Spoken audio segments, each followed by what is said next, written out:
Hello, friends. Pastor Amy here from Southgate United Methodist Church. It is Wednesday, December 1st.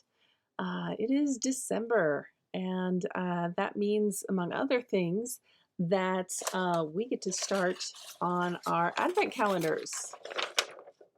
If you've been here at the church in the past couple of weeks, we've been handing these out.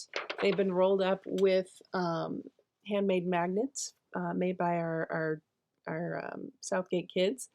And these are great calendars because you can put them, they're made to put on your fridge, and then the magnets can mark which day you're on the calendar. So today's activity is to name 5 things you miss about home when you're away.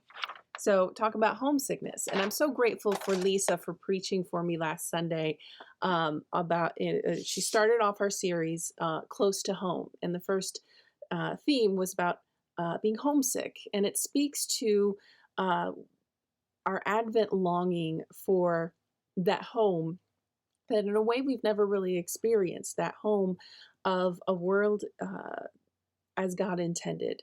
Homesickness for being nearer to God. And so that Advent longing for God to draw nearer to us. And so I'm really grateful for Lisa and all that she shared in her message on Sunday, her experiences of homesickness during college, and the ways that we as a church can be that place of home and comfort and healing for a world that is seeking God and seeking refuge. We seek in Advent, we acknowledge that longing for the world to be as God intended, a place where everyone has enough, a world where everyone has a place within it, a world where everyone is loved and valued and know that they are loved and valued, a world where our dreams of heaven are realized here on earth. I mean, that is our Advent longing, and we are homesick for that reality. So today being December 1st, like we start our Advent calendars, and as I said, we start off naming 5 things you miss about home when you're away. And so this past weekend, my family and I were traveling to see family in Wichita. And so if I'm traveling by myself, of course, the first thing I miss is my husband and my kids and our dog. But we got to all travel together, so I didn't have to miss them, which was good. So aside from that, things I miss when I'm away from home, probably one thing is my bed.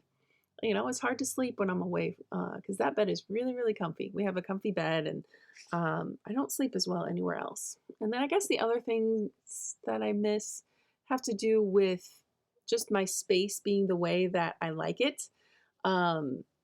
Everything being mostly where I know it is. My husband always teases me about losing things, but for the most part, I know where things are. And it's the routines. I like the routines.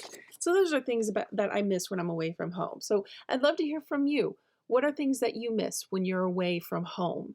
Answer in the comments or post on our Facebook or on YouTube where this video is being posted, or send us a message. Let us know. We like to hear from you. And then tomorrow and throughout the Advent calendar activities, part of it is setting up your own nativity in your own home. And so maybe many of you have your own decorative nativity set. And so I encourage you to set those up along with the calendar. I'd love to see pictures of nativity sets. There's so many creative, beautiful, diverse nativity scenes. Or get really super creative and just like make your own. Like tomorrow is set up a stable for your nativity scene, and maybe grab a shoebox and use that as your stable. Or if you've got toy building blocks, Legos or Duplos or something like that, or find something else just around the house or something even absurd to set it up and get creative, and post some pictures. We'd love to see your nativity scenes at your house as you are building those throughout the coming month. I'll be posting some of what we come up with as well in the Slater household. So coming up this week, as we are continuing this theme of close to home.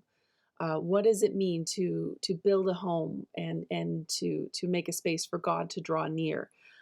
This coming week, we're talking about the birth of John the Baptist and focusing on the perspective of his father Zechariah and what it means to understand making space for God to do something different. And so, related to the theme of home, we're talking about building a foundation. We're building a foundation for the spiritual lives of our children. How does that happen? Talking about building a foundation for our own spiritual lives and maybe shoring up some cracks in that.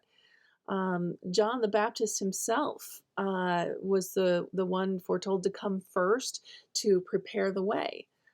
How do we prepare the way for Christ to enter into our own hearts and our own lives? We build a foundation. We create that space. We create that flat, stable space, and then build up some walls around it to make that safe area. And so that's the question is, so then when God draws close to home, how do we build that foundation for that encounter to occur? So we'll be talking about that this Sunday and the role that John the Baptist plays in that. So you have some homework assignments, right? Comment on what you miss when you're away from home so we can have some fun conversation here. And throughout the week, as you're setting up your nativity scene, the stables, post some pictures. We want to see how all the different nativity scenes. So I hope you are having a wonderful start to your Advent season. And remember that God loves you. So do I. And I'll see you Sunday. Take care.